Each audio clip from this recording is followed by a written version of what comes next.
Man, what a week this has been. I have a ton to update you guys on. Now, if you weren't already aware, then Mrs. Sticks and I have been streaming every single week, several times per week over on Twitch. We're going through a list of various different MMORPGs with all of you guys, our community, in an attempt to provide much deeper, much more community-driven reviews on MMOs and how they're currently doing in 2020. So, you know what? If you're interested in joining in on the fun, or heck, potentially even being in a video yourself, then make sure you go and follow us over on twitch.tv/MMObyte. We would love to have you guys come on over and carry us to, we would love to have you guys come on over and participate with us. And you know what? We're actually going to be streaming in probably 4 hours after this video goes live. So, you know, you're actually in luck if you want to go ahead and participate. Otherwise, we have another week filled with MMORPG news for all of you. So, you know what? Get up, stretch those legs a little bit, maybe even go ahead and eat a donut because today is National Donut Day, or so I've been told. Maybe that was actually just an excuse so we could go ahead and get donuts. I don't know, but let's jump into this week's Weekly Byte of MMORPG news.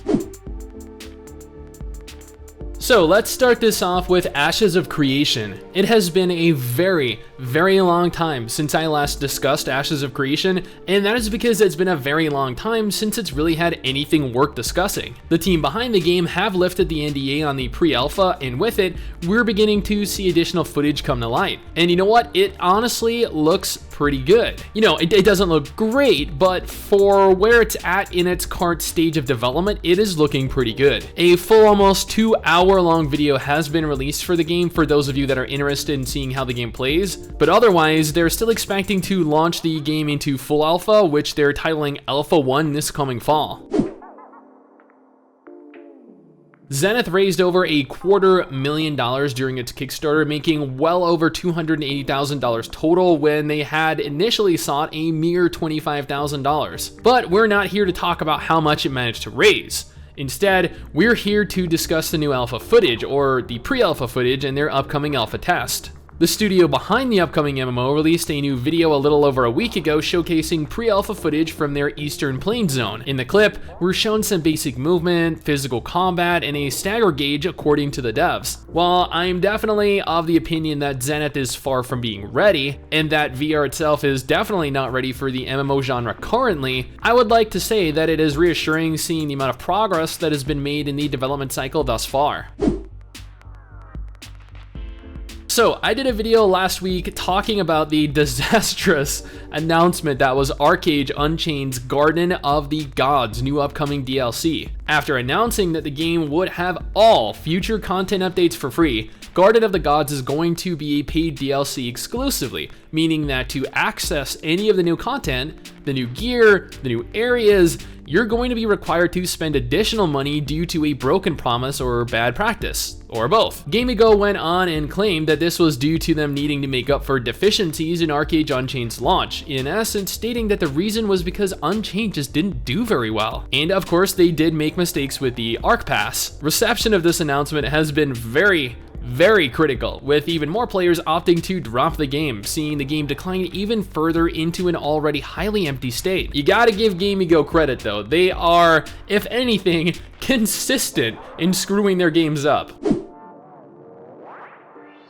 I did a dedicated video on Odin Valhalla Rising last week. If you're interested in learning everything about the game, then I urge you to go ahead and search that video out. Either way, Project Odin has now rebranded under the Odin Valhalla Rising name. Much like Genshin Impact, Grand Saga, and other cross-platform titles, Valhalla Rising aims to provide players with an MMORPG that looks and plays as good as Black Desert, cross-platform on both mobile devices and PC. While there is a fully dedicated trailer for the game out right now, and I did include that in my dedicated video, and then the team behind it actually revealed some of the classes that are going to be present in game, what is most worth noting here is the fact that the developers have secured a deal with Cacao Games, the publisher for Black Desert Online, to publish the game. Yeah, so well, that happened. One of the biggest releases of this year was no doubt going to be Phantasy Star Online 2. People have been highly anticipating the game for 8 years now. While I would like to say that it definitely didn't disappoint, that would be a bit of a lie. The game itself, while yes, definitely behind the Japanese release in terms of content, is still a very enjoyable game. But the fact of the matter is, the Microsoft Store and Sega collectively screwed up the launch so bad that a number of players have been unable to even log in to play it. And those of us that did have suffered so many issues that I'd actually recommend people wait until their upcoming June 10th maintenance before logging back in. I mean, even Mrs. Sticks had her game delete itself out of nowhere after playing for an entire week straight, which is absolutely ridiculous. While this has definitely hindered the success that PS2 will see overall, I'm hoping that Sega and Microsoft get their heads in the game and get this sorted out on PC before the player population declines further than it already has. Here is one that I know the majority of you guys have not heard about, Altaria Adventures. This is an MMO supposedly centered around player creativity and freedom. You'll be able to build and destroy everything you see and touch, providing gameplay unlike any other. According to the developers, the game fuses together several game genres, aiming for greater degrees of creative freedom. Yeah. The goal of the game is to provide players a large sandbox world where they can do whatever they feel like doing. As if we haven't heard that countless times already. This seems a little too good to be true though, to be honest. Pyria Chronicles was supposed to offer this, and look where it ended up. Too soon?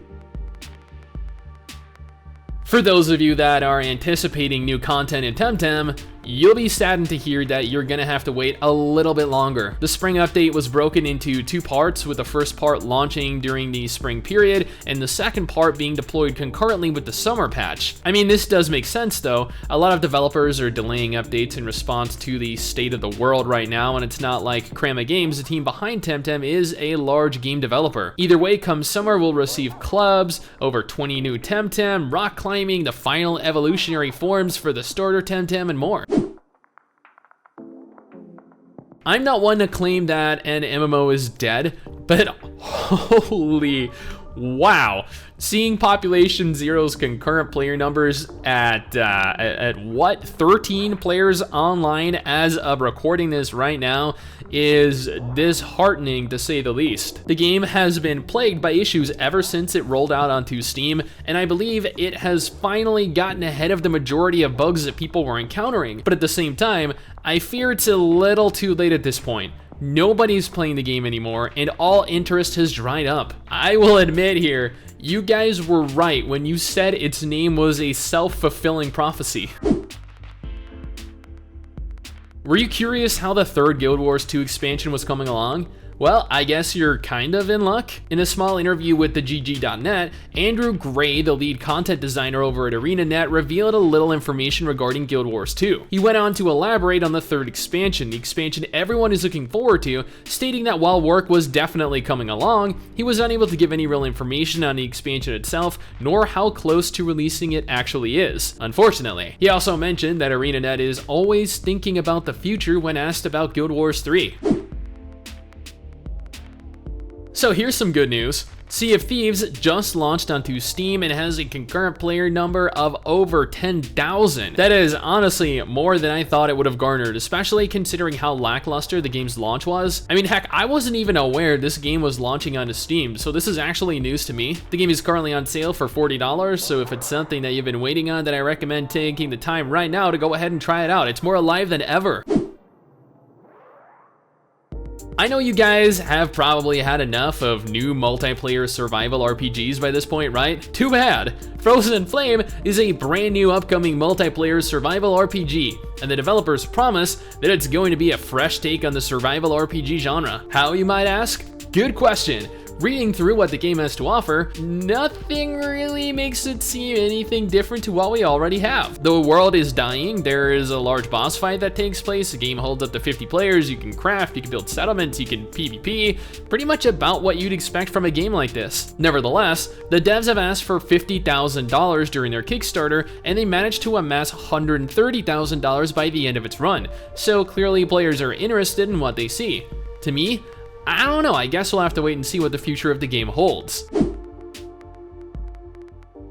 For those of you that have yet to register for the final closed beta, then this is your chance. Applications close in less than 2 weeks, and you will lose a chance to test the game out before it comes out later this year. Additionally, MiHoYo have reopened the content creator program to aid creators in producing content for the game. While people are claiming it's technically closed, I managed to sign up recently and had a friend of mine sign up just 2 days ago and get accepted, and then I even went ahead and messaged them just early this morning regarding Mrs. Sticks, and they accepted her into the content creator program as well. So I urge you to go ahead and apply regardless of what people are saying if you create content in any form.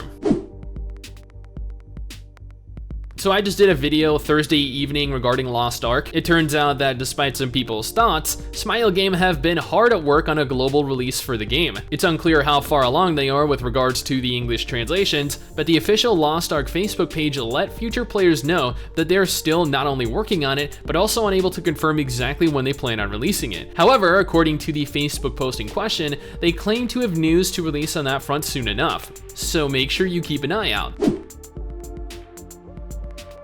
The gods have not graced MMO launches over the last few weeks. The Elder Scrolls Online's Greymoor DLC rolled out and then promptly went offline, with the rest of the servers due to a game-breaking bug that allowed players who hadn't purchased the content to access it, while locking some players that actually did purchase the DLC out completely. Yeah, that was quite the debacle. After spending the better part of a day attempting to remedy the situation and finally bringing the game back online, it had to be taken down again just hours later due to additional bugs. Yeah. Although I do believe all is well now though, so go on in and enjoy the content to your heart's content. If you've been waiting for any kind of information relating to New World, then you're gonna get excited. In anticipation of the game's launch, the New World team are holding a giveaway for potential alpha keys. There are 40 alpha keys in total being given away right now, and the giveaway ends on June 9th at midnight. If you're looking to participate in the alpha test, then now's your chance to apply. Although it is interesting and worth noting that they are holding another alpha test instead of a beta test when we're this close to the game releasing. Like, isn't the game already pretty much in a complete state by this point? I know you guys are waiting on Blue Protocol, so it is with this anticipation that I want to go ahead and remind all of you guys that the Blue Protocol team over at Bandai Namco did promise us a brand new live stream this month. I've been keeping up to date with their Twitter, and they have still not confirmed specifically when we're going to get the new live stream, nor if they're going to release any additional live streams after this month's. But nevertheless, they have not confirmed that it isn't going to happen, and therefore it is still on track for this month. Now, their Twitter has been pretty quiet for the last month or so, but everyone, myself included, are all looking forward to any additional information. Who knows, maybe they'll even go ahead and announce another closed beta, or maybe they'll elaborate a little bit on additional zones, classes, customization options, or even the world. And that is it. That is all of the MMO related news that has been brought to my attention over the last 2 weeks. If you know of anything that I missed, you can go ahead and join our Discord, DM me on Discord, you can message me on Twitter, message me on Instagram, leave a comment in the comment section with a link to the article so I can go over it and then talk about it. Anyway guys, that is it for me. Hopefully all of you guys are staying safe. Thanks for watching. Hopefully you enjoyed the video. Don't forget to subscribe for more content like this, and I'll be seeing you guys next time. Peace. Someday soon, I'm gonna make it. Yeah, all hard work's gonna be worth it. Ooh.